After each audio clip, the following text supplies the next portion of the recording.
Charge $35 to clean a pool, a joint, and a beer. Like, does it hurt? Yeah. You have this long to complete the interview.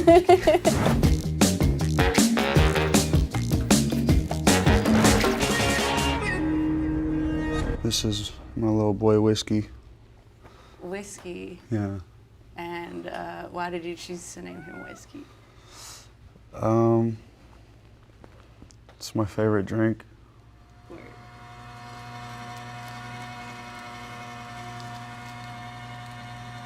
I make my cigarettes from scratch.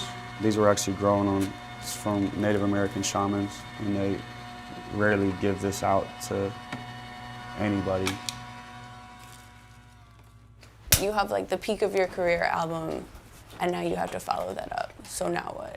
You know, it was difficult after Tickets came out, having this urge to make another rap album. Yeah, Should we rock one real quick?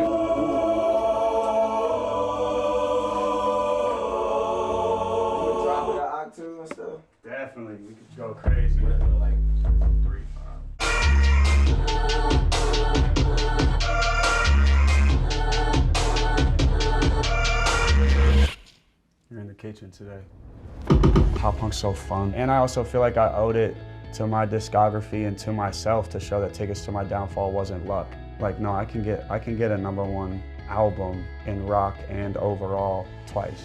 Him and Travis had an itch to get back in the studio, and you know, we said you should do it. You know what I mean? Like, they have a great chemistry and they have a great vibe, and he's able to take feedback and listen, and it's turned out to be great art. That tour that I just did was so energetic and so fun, and we have this huge arena stadium tour that we're about to do. I want to own the summers. You never forget the soundtracks to your summers when you're a kid. You know, Future or the Blink-182s, those people resonate so many years later with us because they were a part of our fun times. You know what I mean? And the world's so dark, it like robbed us of fun for years now, so it's like time to get back to the fun. And I just wanted to be a part of that. You know, I want to be nostalgic for our generation 10 years from now.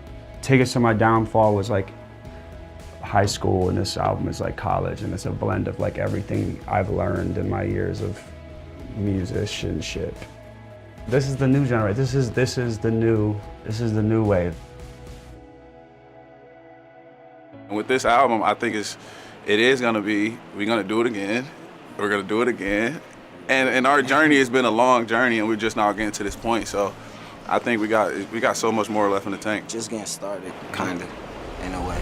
Before it was the music business, right? You was looking for talent, finding talent, making sure that, you know, you brought it to the limelight.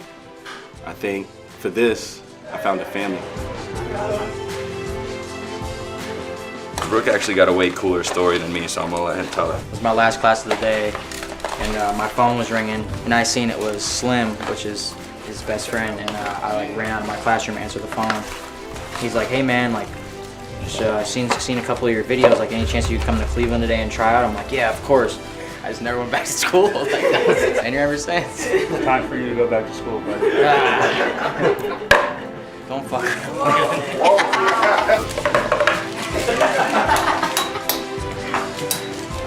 Group effort. Whoa! Damn. That was it.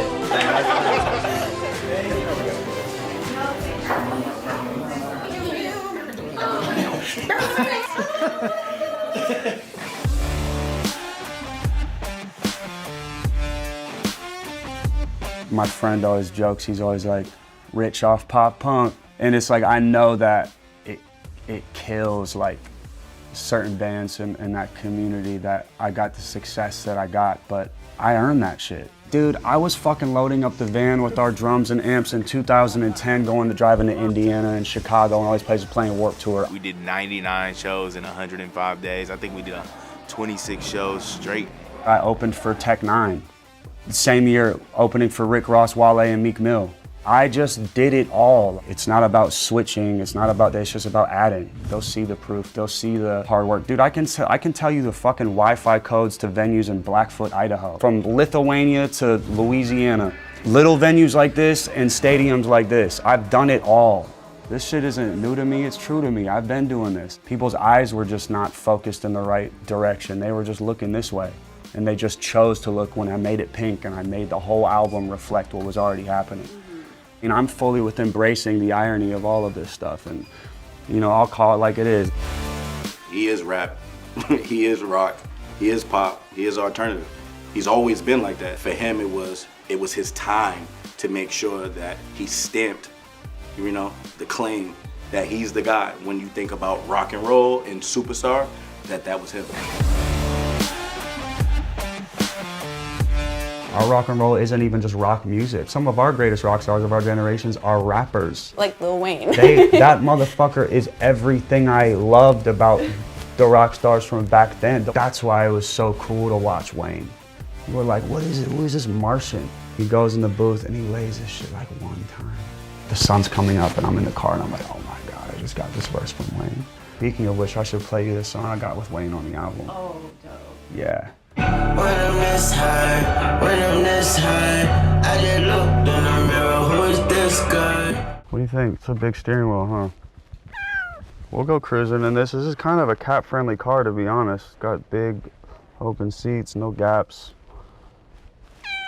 It bums me out so much that like journalists and people in control of headlines and overall mainstream narratives like pin me as this. And I think that's also my own doing, you know, like for my early 20s, I was a very introverted individual because I felt really out of place my whole life, and I countered it by putting on this exoskeleton of arrogance and cockiness. I do come off like where I'm like, oh, I cringe at that. Like, I wish I wouldn't have said, and some stuff I said at the time because the environment at the time was say whatever you can to piss people off.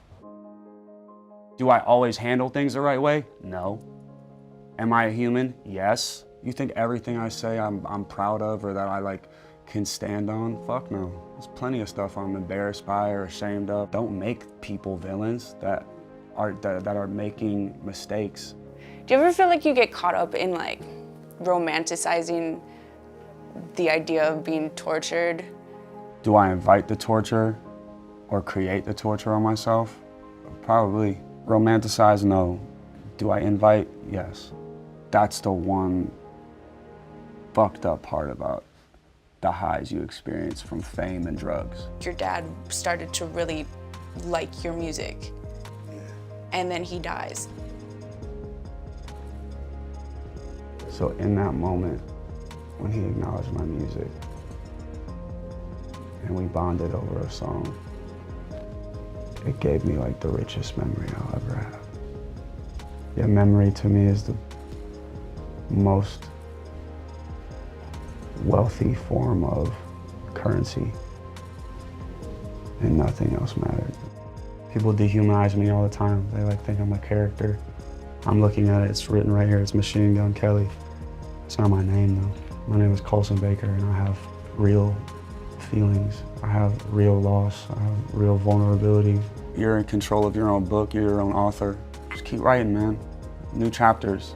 The protagonist always makes a mistake. The beautiful stories are the ones where it was like, whoa, didn't see that ending coming, what a turnaround. To be honest, dude, I'm an addict. It doesn't matter what I kick. I'll pick something else and put all of my effort and all of my habits right into that.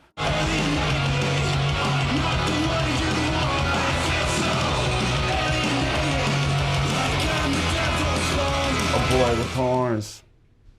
Dude, I can't wait till people press play on this album. I can't wait till they get to like, just the wonder of like, what am I gonna hear? 98 bottles of beer on the wall, 98 bottles of beer. So down and pass it around, there's 97 bottles of beer on the wall.